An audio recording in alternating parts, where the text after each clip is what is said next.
Class fifth के students, आप लोग हिंदी व्याकरण की बुक को ओपन करेंगे। हिंदी व्याकरण के पिछले वीडियो में आप लोग क्या पढ़े थे? भाषा और भाषा के रूप। भाषा के रूप में आपने लिखित भाषा, मौखिक भाषा, पहले नंबर पर मौखिक भाषा थी, दूसरे नंबर पर लिखित भाषा थी। मौखिक और लिखित भाषा आपने समझा था। और आज देखें आप लोग, संसार में अनेक भाषाएं बोली जाती हैं।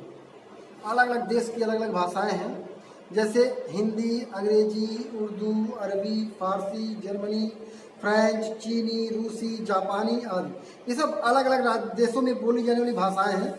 जैसे जापान में जापानी, रूस में रूसी, चीन में चीनी भाषा, फ्रांस में फ्रेंच भाषा, जर्मन में जर्मनी। तो इस प्रकार से अलग अलग देशों में अलग अलग भाषाएं बोली जाती हैं। यहाँ पे दिया भी गया है। अच्छा, एक चीज़ और जान लें, हमारे भारत में अगर पूरे भारत की बात करें तो भारत में हिंदी भाषा बोली जाती है।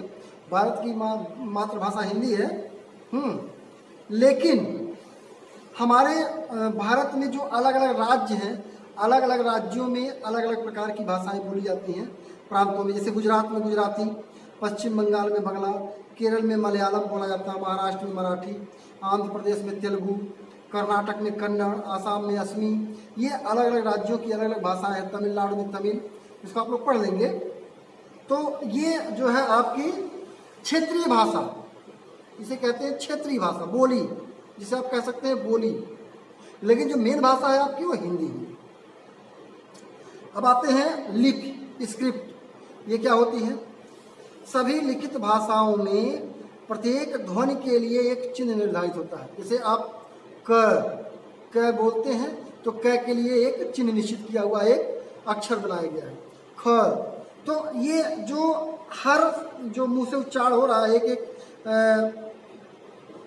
ध्वनि के लिए जो अलग अलग ये अक्षर बनाए गए हैं, इन्हीं को हम लिपि कहते हैं।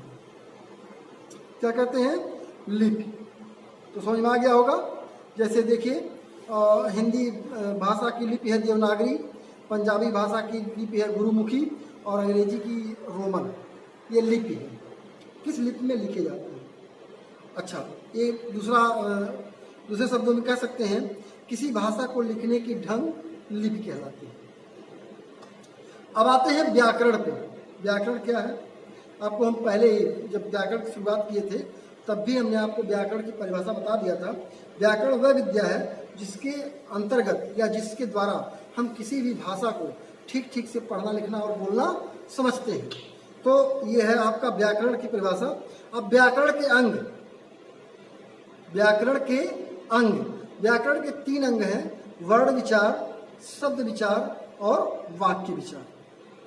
वर्ण विचार क्या है? इसके अंतर्गत वर्ण, वर्णमाला, वर्णों के भेद, उनके उच्चारण तथा संयोग की रीत आदि पर विचार किया जाता है। शब्द विचार, इसके अंतर्गत शब्दों के रूप, भेद, महत्व, उनकी उत्पत्ति और रचना आदि पर विचार किया जाता है। वाक्य विचार, इनके अंतर्गत वाक्य भेद, वाक्य विश्लेषण, वाक्य रचना तथा विराम चिन्ह आदि पर विचार किया जाता है। ये हुए आपके व्याकरण और उसके लिए। तो आपका पहला अध्याय जो है समाप्त होता है। आपको करना क्या है? पहले अध्याय का जो एक्सरसाइज है आपको खुद घर पे करना है। देखिए, इनमें से कौन सी भाषा केरल में बोली जाती है? तो केरल में कौन सी भाषा बोली जाती है? तो आप इसमें देखेंगे तो केरल में मलयालम भाषा बोली जाती है। भाषा को लिखने के ढंग को क्या कहते हैं? खोजिए आप लोग। तो इस प्रकार से इसको, और फिर रिक्त स्थानों की पूर्ति नीचे सामने जो है क्लू दिया गया है उसमें से भरना है। और फिर यहाँ देखिए लास्ट में प्रश्न उत्तर है। भाषा किसे कहते हैं? यानी भाषा की परिभाषा। भाषा के लिखित रूप को समझाइए, यानी लिखित रूप की परिभाषा लिखनी है। मातृभाषा क्या है? लिपि किसे कहते हैं? ये सारी चीज प्रश्नों का उत्तर आपको एक पेज पर देना है। कॉपी पर लिखिएगा, पेज पर पहले लिखिएगा, पेज पर लिख करके हमको दिखा दीजिएगा और उसके बाद जो है आपको उसको कॉपी पर लिखिएगा। तो आपका ये अध्याय पहला समाप्त होता है। घर पे बैठ के आप लोग इस वर्क को करिए।